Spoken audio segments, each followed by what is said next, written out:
So if you are willing to be patient, and you have to be patient, why does Allah say, إِنَّمَا يُوَفَّى الصَّابِرُونَ أَجْرَهُمْ بِغَيْرِ حِسَابٍ? Allah recompenses those who bore patience on earth in an unlimited fashion. Why does He say that? It's because it must be a big deal. That's why.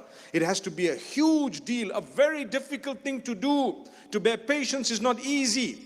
You've lost a job, you're looking for a job. You don't have a spouse, you're looking for a spouse. And you're trying and trying and trying. Allah says, you know what? Your job is never to give up. Your job is never to give up. Do you know why? Even if it was written that you were not going to have a spouse, the fact that you kept trying and didn't give up and kept praying to us, that alone will get you into paradise. How's that? How's that? Imagine Allah knows whether you're going to have a spouse or not. Say Allah has written that you're not going to have a spouse. But what did He teach you? He taught you to look for a spouse, to try, to keep making dua, to keep having hope. So I had hope. I'm convinced, oh Allah, I know you're going to do it for me. Open the doors, grant me, meaning grant me the best of my wishes and grant me all the goodness. And you're making dua, oh Allah, I want. Sometimes some people I know, they ask for a specific person. And they say, can I ask for a specific person? Some of the scholars say you shouldn't. You should just say, oh Allah, grant me what is best for me, my deen, my dunya, my akhirah. My world, this living in the world, material world, my religion, my faith, my connection with you, and my hereafter. But imagine if you are making that dua and you are convinced and you have hope, Allah's written you're not going to have it. What's going to happen? You will never ever regret the persistence to Allah and with Allah. You will never ever regret the continued hope you had up to the point of death. I met a brother, one of my beautiful, beautiful brothers called Azhar Safwan. I met him for the first time in Qatar. He facilitated so many Islamic programs, massive, huge 5-star events.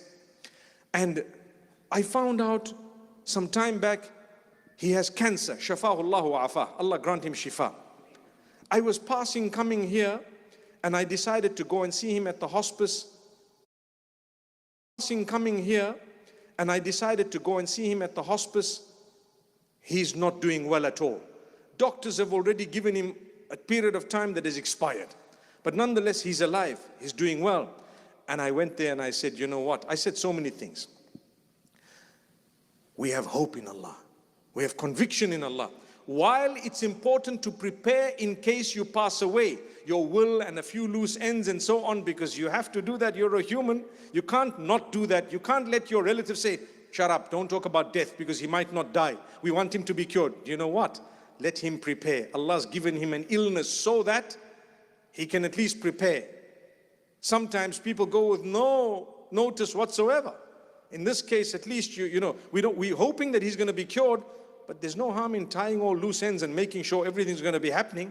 You know, your children, whoever, your grandchildren, your business, your work, your passwords and whatnot.